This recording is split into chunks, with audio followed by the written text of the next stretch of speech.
जयपुर में anti corruption bureau ने बड़ी कार्रवाई को अंजाम दिया है। वृत्त जयपुर पश्चिम के भू अभिलेख निरीक्षक को रंगे हाथों ट्रैप किया गया। 3,80,000 रुपए रिश्वत लेते रंगे हाथों गिरफ्तार किया गया है। आरोपी अनिल कुमार को एंटी करप्शन ब्यूरो ने दबोचा।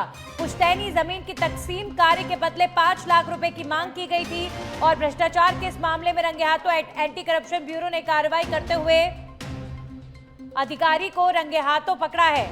वृत्त जयपुर पश्चिम के भू अभिलेख निरीक्षक को भ्रष्टाचार के मामले में ट्रैप किया गया। 3,80,000 रुपए की रिश्वत लेते रंगे हाथों गिरफ्तार किया गया है। आरोपी अनिल कुमार को एंटी करप्शन ब्यूरो ने दबोचा।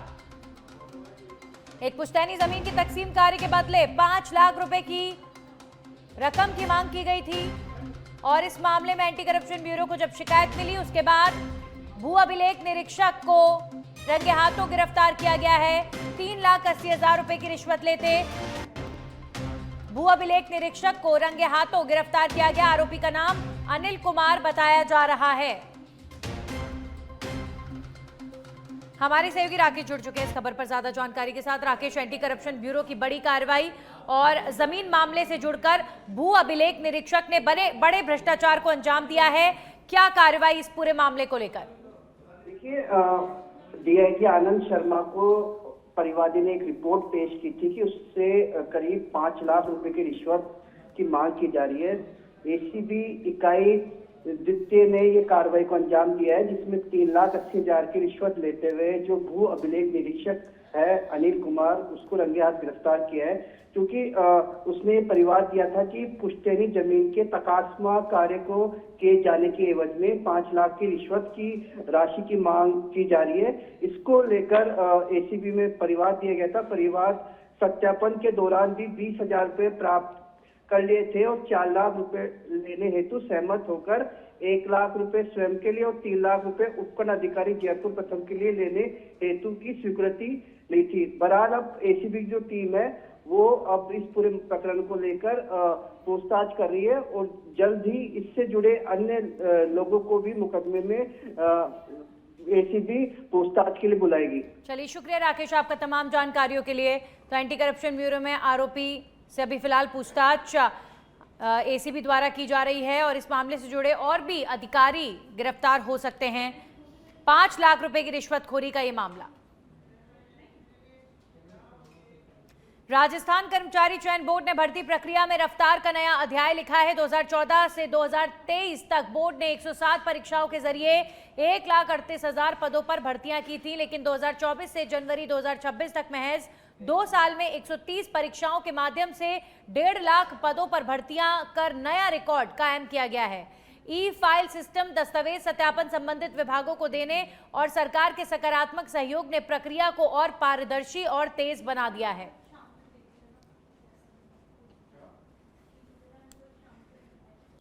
14 से 2023 तक कर्मचारी चयन बोर्ड ने 107 एग्जाम्स कराए थे और लगभग 1,38,000 पदों पर भर्ती कराई थी और वो भी एक अपने आप में बहुत बड़ा रिकॉर्ड है।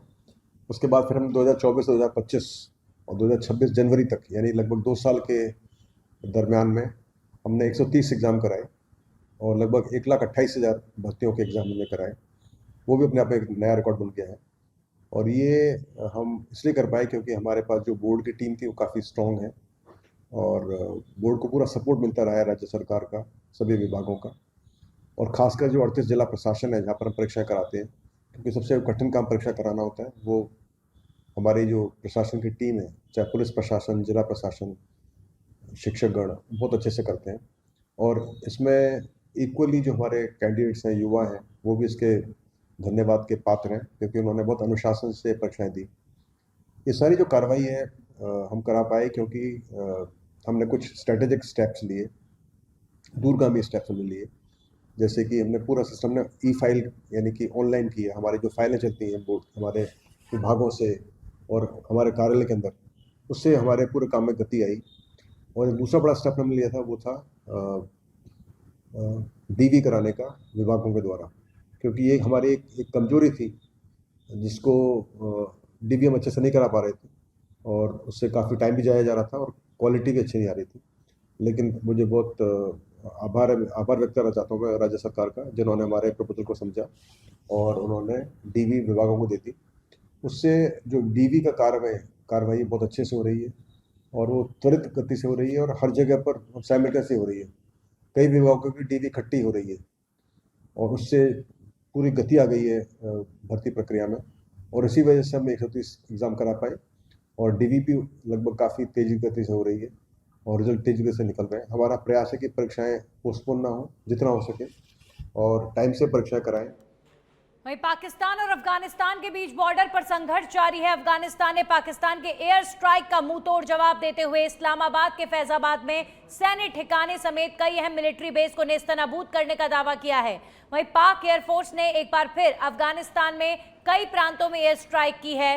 संघर्ष की शुरुआत गुरुवार देर रात पाकिस्तान पर अफगानिस्तान के हमले से हुई और यह हमला 22 फरवरी को अफगानिस्तान में पाकिस्तानी एयर स्ट्राइक के जवाब में किया गया था। तालिबान के प्रवक्ता जबीहुल्लाह मुजाहिद ने इस हमले में 55 पाकिस्तानी सैनिकों को मार गिराने का दावा किया है। कुल मिलाकर अफगानिस्तान और पाकिस्तान के बीच युद्ध जारी है और अभी फिलहाल दोनों देशों में और घातक हमले होने की आशंका जताई जा रही है।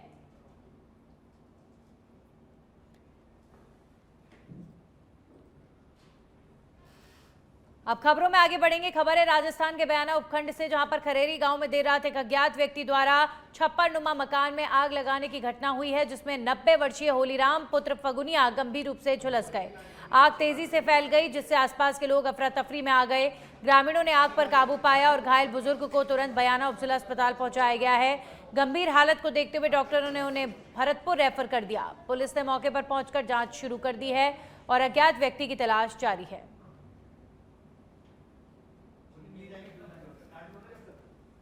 वहीं बायतू के ग्राम पंचायत भोजासर में सोलर पावर कंपनी द्वारा हाईटेंशन विद्युत लाइन के मुआवजे की मांग को लेकर जारी अनिश्चितकालीन धरना 22वें दिन भी जारी रहा। इस बीच बड़ी संख्या में किसान और महिलाएं धरना स्थल से बाड़मेर की ओर कूच पर निकल गए। प्रशासन और कंपनी के अधिकारी कई बार किसानों से वार्ता कर चुके हैं, लेकिन समाधान नहीं निकल पाया, जिसके चलते प्रदर्शन जारी है।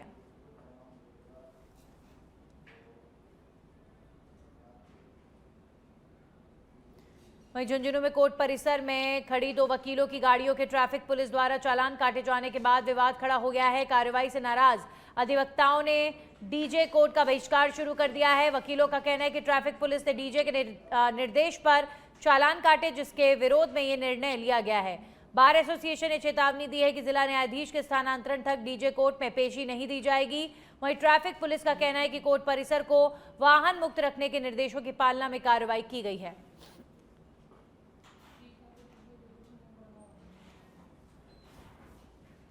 उसे न्याय के अधिकारी के खिलाफ मेरे वकीलों के अंदर रोष था, तो वो मतलब क्या कि सभी चीजों को मिलकर के होता है, छोटी छोटी बात के लिए नहीं होता है। तो सभी वकीलों ने बाद में जो किया, वो सारी मीटिंग हुई जनरल बॉडी की और सर्वसम्मति से फैसला किया कि इस न्यायिक अधिकारी का और बहिष्कार करेंगे जब तक इनका ट्रांसफर हो जाए। एक ही अधिकारी का किया है, बाकी सभी न्यायालय में, राजस्व न्यायालय में सुचारू रूप से काम होता रहेगा। अब बार का जो सर्वसम्मति निर्णय है उसके जब तक पालना नहीं होगी। ये एक्चुअली गाड़ी मेरी ही थी और कल सुबह 10:30-11 बजे के आसपास मैंने हमारी जो बार की सीढ़ियां हैं उसके पास हम लोगों की निर्धारित जगह है, उस पर मैंने मेरी गाड़ी पार्क करी। वहां कोई नो पार्किंग जोन भी नहीं है। अब उसके बाद में मुझे मेरे जूनियर के पास फोन आया कि आपकी गाड़ी का चालान हो रहा है, जल्दी आइए। तो फिर मैंने वहां जाकर देखा, तब तक जो ट्रैफिक इंचार्ज हैं उन्होंने मेरी गाड़ी का नो पार्किंग का चालान कर दिया। जबकि जब हमने उनसे पूछा कि सर हमारी गाड़ी तो रोड से साइड में खड़ी है, मेरे पास उसकी फोटोज भी है, तो उन्होंने कहा कि मैंने तो सेशन जज साहब के कहने से किया। हाँ, कल हमारी फिर जनरल बॉडी की मीटिंग हुई है और उसमें जज साहब का जो ये रवैया है वकीलों के प्रति, इससे आहत होकर सर्वसहमति से उनका जब तक यहाँ से झुंझुनू से ट्रांसफर नहीं हो जाता तब तक के लिए उनकी व्यक्तिगत उनकी कोर्ट का हम लोगों ने।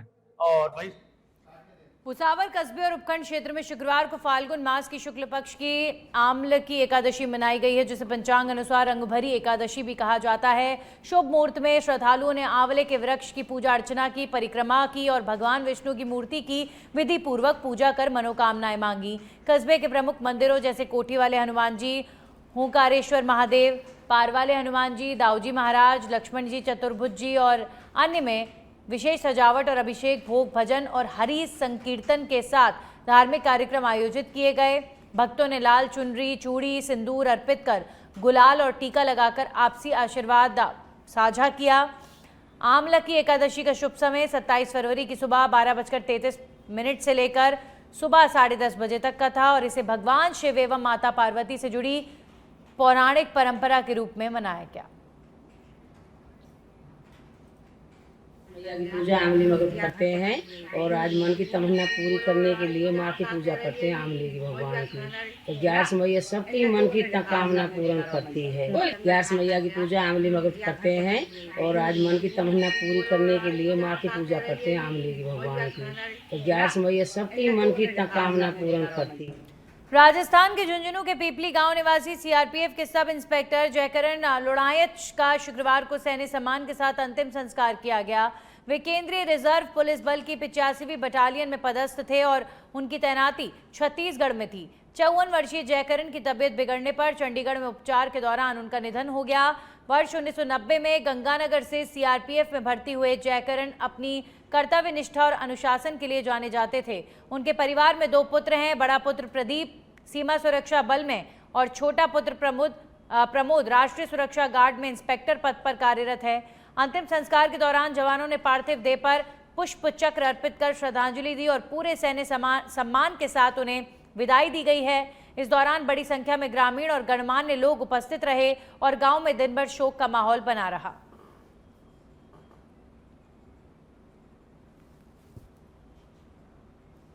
भरतपुर के मथुरा गेट पुलिस स्टेशन क्षेत्र में दहेज के लिए विवाहिता की कथित हत्या का मामला सामने आया है। मृतका की पहचान नीतू गुर्जर रूप में हुई है। परिजनों का आरोप है कि नीतू को उसके पति, जेठ और ननद ने जहर देकर मार दिया। घटना की सूचना मिलते ही पुलिस मौके पर पहुंची और शव को कब्जे में लेकर पोस्टमार्टम के लिए भिजवाया गया है और मामला दर्ज कर जांच शुरू कर दी गई है। पीड़ित पिता के अनुसार उनकी 2 पुत्रियां नीतू और रमन की शादी 22 अप्रैल 2024 को भरतपुर स्थित विरकत मंदिर के पास बुद्ध की हाट निवासी पदम उर्फ दीप और रमाशंकर उर्फ बिट्टू के साथ हिंदू रीति रिवाजों से हुई थी। शादी में करीब 20 लाख रुपए खर्च किए गए थे और सामर्थ्य अनुसार दान दहेज दिया गया, लेकिन इसके बावजूद ससुराल पक्ष 11 लाख रुपए नगद और एक क्रेटा कार की मांग को लेकर दोनों बहनों को लगातार प्रताड़ित करता रहा।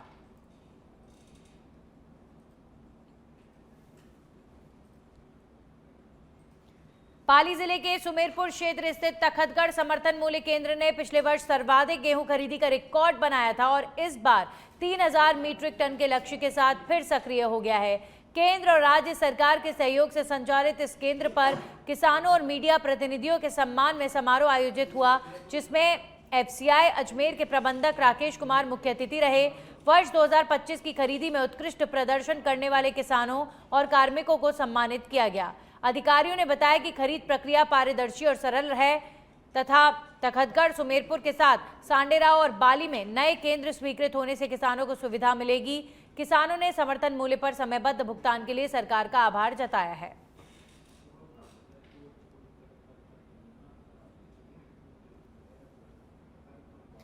छत्तीसगढ़ विधानसभा में आज एक ऐतिहासिक दृश्य देखने को मिला जब 120 सरेंडर कर चुके पूर्व नक्सली सदन की कार्रवाई के साक्षी बने। इनमें 1 करोड़ रुपए के इनामी रुपेश और 25 लाख रुपए के इनामी चैतू भी शामिल थे, जिसे 2013 के झीरम घाटी हमले का मास्टरमाइंड माना जाता है। विधानसभा पहुंचने से पहले सभी की कड़ी सुरक्षा जांच की गई और उन्हें गैलरी में विशेष सीटों पर बिठाया गया, जहां उन्होंने पूरे सत्र के दौरान शांतिपूर्वक कार्रवाई को देखा। इससे पहले डिप्टी सीएम विजय शर्मा के निवास पर उनके साथ संवाद और डिनर कार्यक्रम भी आयोजित हुआ। गृह मंत्री ने बताया कि अब तक 2937 नक्सलियों का पुनर्वास किया जा चुका है।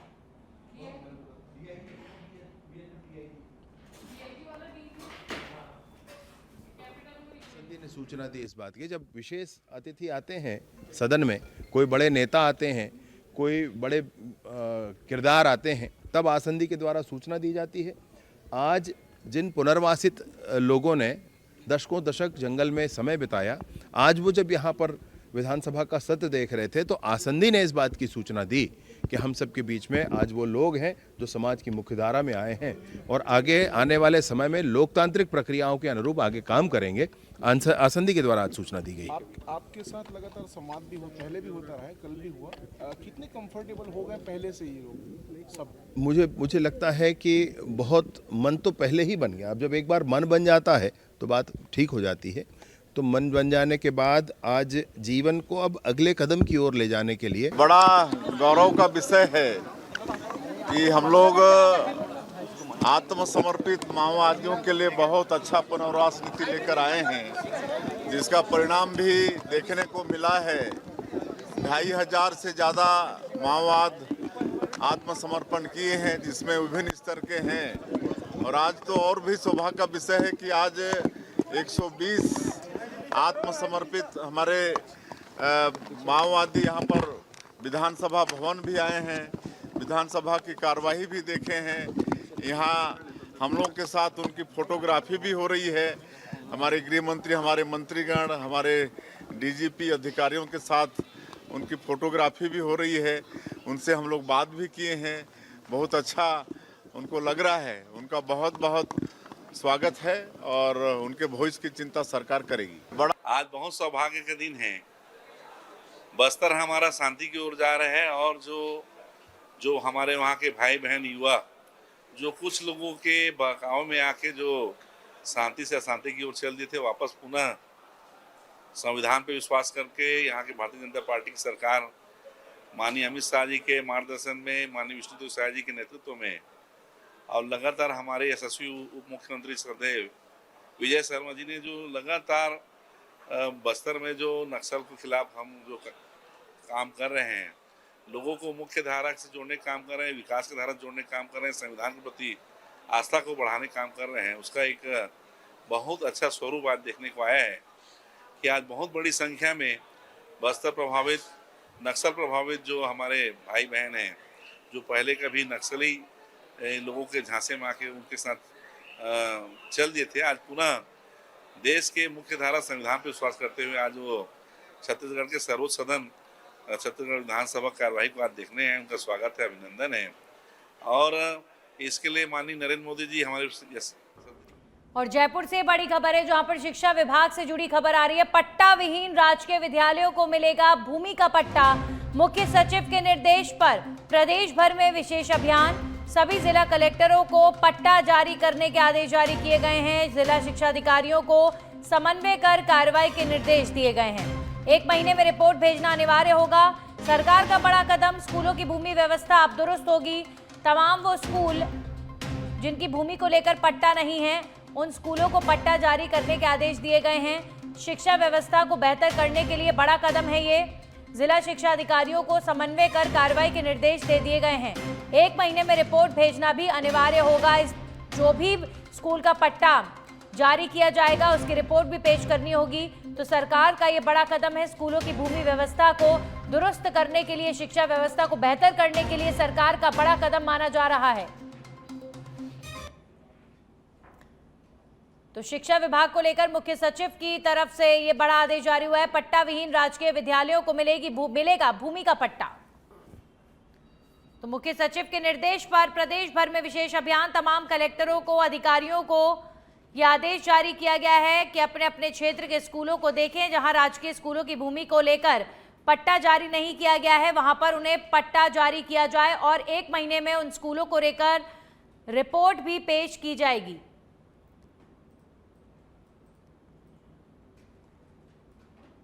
तो पट्टा विहीन राजकीय विद्यालयों को मिलेगा पट्टा। मुख्य सचिव के निर्देश पर प्रदेश भर में ये विशेष अभियान स्कूलों की व्यवस्था को लेकर चलाया जा रहा है। पट्टा विहीन राजकीय विद्यालयों को भूमि का पट्टा सरकार देने जा रही है और अपने आप में ये तमाम विद्यालयों के लिए ऐतिहासिक होगा जो पट्टा विहीन संचालित हो रहे हैं।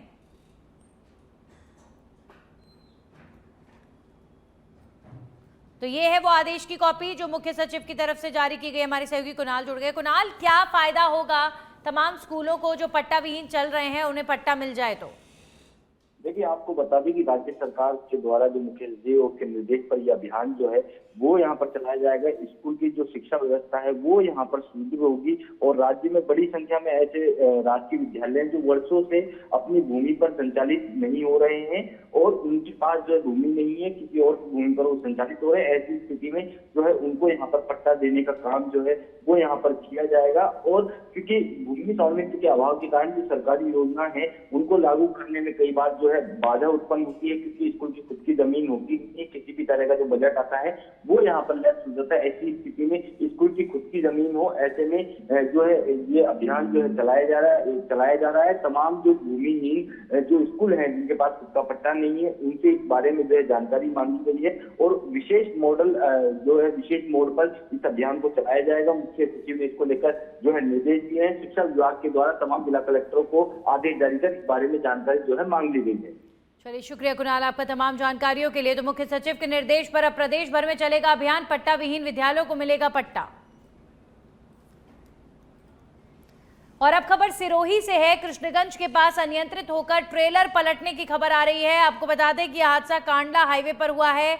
हादसे में ट्रेलर चालक को चोटें आई हैं, जिसके बाद चोटिल ड्राइवर को निजी वाहन से सिरोही पहुंचाया गया। वहीं सूचना पर सिरोही सदर थाना पुलिस मौके पर पहुंची और मामले की जांच शुरू कर दी गई है। पुलिस के मुताबिक ट्रेलर गुजरात से पाउडर के कट्टे भरकर ट्रेलर सिरोही की तरफ जा रहा था और तभी कृष्णगंज के पास ये ट्रेलर पलट गया। वहीं सवाई माधोपुर से खबर है, जहां पर पूर्व निर्धारित कार्यक्रम के तहत भरतपुर रेंज आईजी कैलाश चंद्र बिश्नोई शुक्रवार को मलारना डूंगर पुलिस थाने का निरीक्षण करने पहुंचे। निरीक्षण के दौरान आईजी ने थाने में दर्ज प्रकरणों की प्रगति रिपोर्ट पर चर्चा की।